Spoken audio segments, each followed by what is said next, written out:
Hello friends, welcome to फिनवाइज।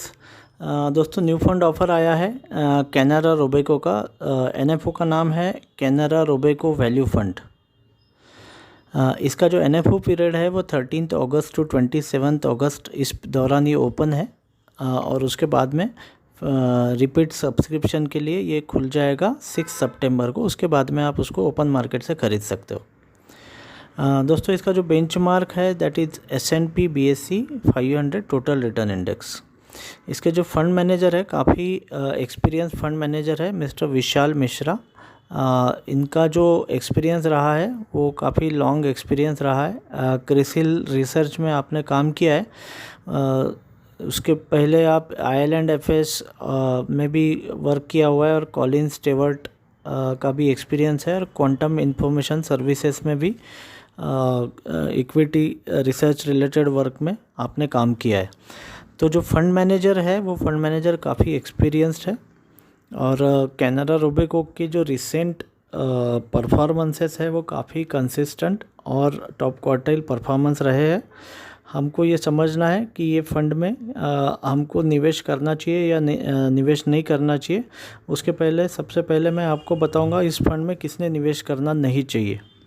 तो दोस्तों, इसमें यदि आप फर्स्ट टाइम इन्वेस्टर्स हैं तो आपको इस फंड से इस फंड में आप SIP के जरिए आप इन्वेस्टमेंट कर सकते हो, क्योंकि इनिशियल इन्वेस्टर्स को नॉर्मली डेट फंड और लार्ज कैप फंड में निवेश करना चाहिए।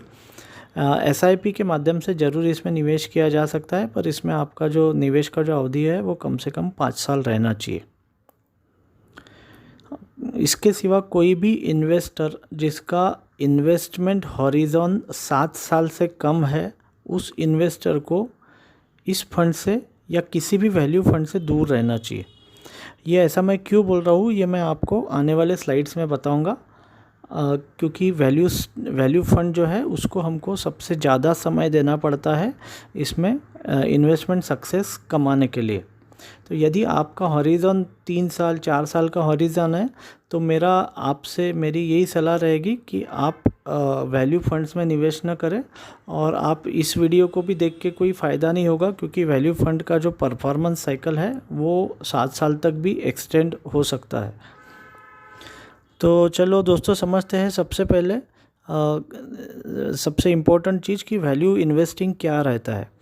दोस्तों, वैल्यू इन्वेस्टिंग के जो फादर है वो फादर है मिस्टर बेंजामिन ग्राहम, जो कि वॉरेन बफेट के गुरु थे।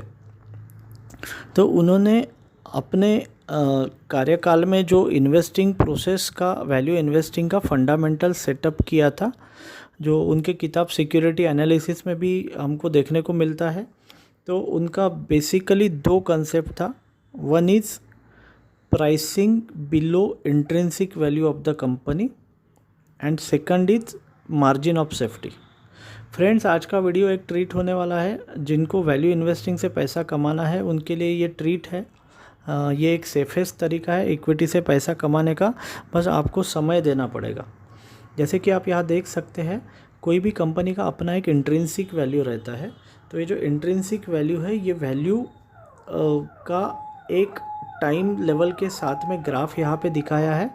और इंट्रिंसिक वैल्यू के स्टॉक रियल लाइफ में एक तो ऊपर ट्रेड करता है या नीचे ट्रेड करता है।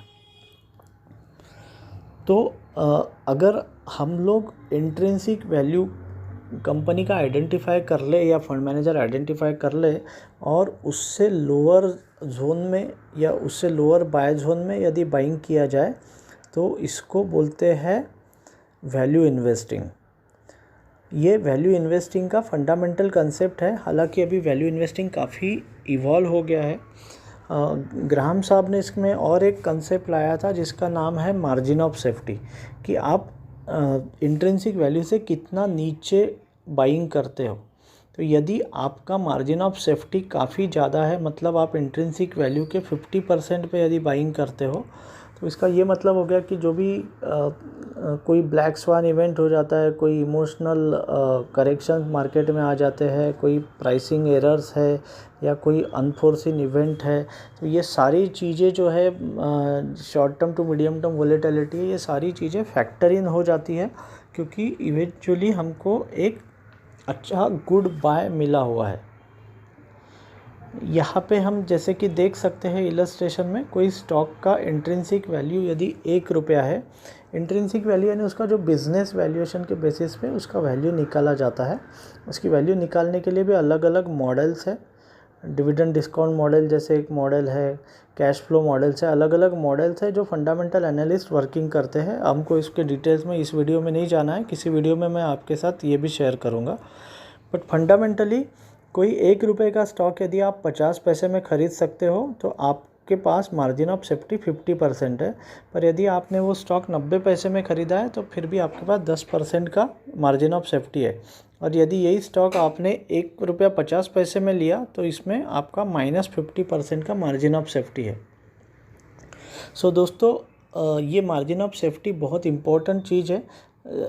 जो वैल्यू इन्वेस्टिंग का फंडामेंटल कंसेप्ट ही है कि आप स्टॉक को डिस्काउंटेड प्राइस पे बाय कर रहे हो, तो उसके कारण मंदी में या बैड फेज में ऐसे स्टॉक्स जो है वो कम गिरते हैं। बफेट साहब ने इसमें जो अंडर प्राइसिंग या मार्जिन ऑफ सेफ्टी के साथ और एक कंसेप्ट इंक्लूड कर दिया था, जो था क्वालिटी बिजनेसेस। तो उनका बोलना ये था कि केवल अंडर प्राइस स्टॉक जो है वो सफिशिएंट नहीं है एक सस्टेनेबल रिटर्न देने के लिए, पर उसके साथ में गुड क्वालिटी स्टॉक भी चाहिए। तो good quality at a reasonable price या एट अ डिस्काउंटेड प्राइस, ये कॉम्बिनेशन से कंप्लीट वैल्यू इन्वेस्टिंग पैकेज जो है ये पैकेज बनता है। सो दोस्तों, ये वैल्यू इन्वेस्टिंग का फंडामेंटल कंसेप्ट था जो हम लोगों ने समझ लिया है। अभी समझते हैं वैल्यू फंड्स का पोजीशनिंग कहाँ पे रहता है। तो फ्रेंड्स, सबसे लो रिस्क फंड्स जो रहते हैं वो लार्ज कैप फंड्स रहते हैं, या लार्ज एंड मिड कैप जो कैटेगरी अभी सेबी ने लाई है, जो फर्स्ट 250 स्टॉक्स है, तो इसमें कंपलसरीली लार्ज और मिड कैप स्टॉक्स रहेंगे। उसके बाद में वैल्यू फंड्स का पोजीशनिंग आता है, क्योंकि वैल्यू फंड्स क्योंकि अंडर प्राइस्ड मोड में अवेलेबल है, तो उसके कारण value funds are a great buy provided you have more of a time. तो इसलिए इसमें जोखिम रिलेटिवली कम रहती है, इसलिए मैंने न्यू इन्वेस्टर्स को भी बोला हुआ है कि इसमें आप निवेश कर सकते हो। पर क्योंकि अगर इसमें मार्केट अंडर परफॉर्मेंस है या वैल्यू फंड्स अगर डिलीवर नहीं कर रहे तो एक बड़ा साइकिल रह सकता है। तो नए इन्वेस्टर के पास इतना पेशेंस नहीं है कि वो 3 साल 4 साल एक एवरेज या बिलो एवरेज रिटर्न देखे। इसलिए मैंने इन्वेस्टर्स को 7 साल का जो अवधि है वो पास्ट एक्सपीरियंस के बेसिस पे रिकमेंड किया है। ये 7 साल का अवधि मैंने लमसम के लिए क्यों रिकमेंड किया है वो भी मैं आपको आने वाली स्लाइड्स में बताऊंगा।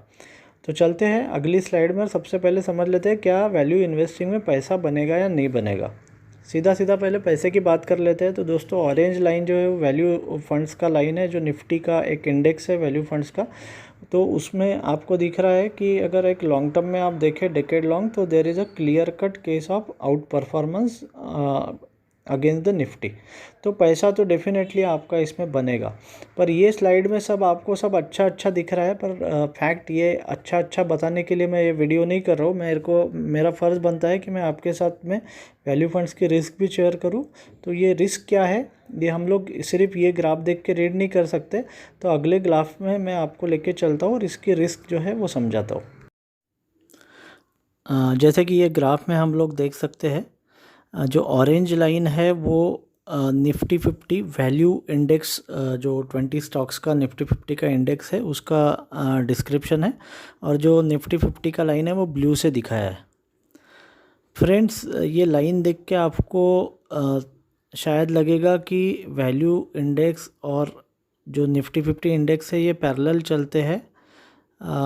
एंड में दिखेगा, आप रिसेंट परफॉर्मेंस यदि देखेंगे जो कोरोना पीरियड के बाद में स्पेसिफिकली आपको दिख रहा है, तो वैल्यू फंड्स आपको क्लियर कट दिखेगा कि ये फंड्स में फॉल कम हुआ है। जो ऑरेंज लाइन है वो पहले से बॉटम से ऊपर गई है और अभी भी काफ़ी डिफरेंस चल रहा है।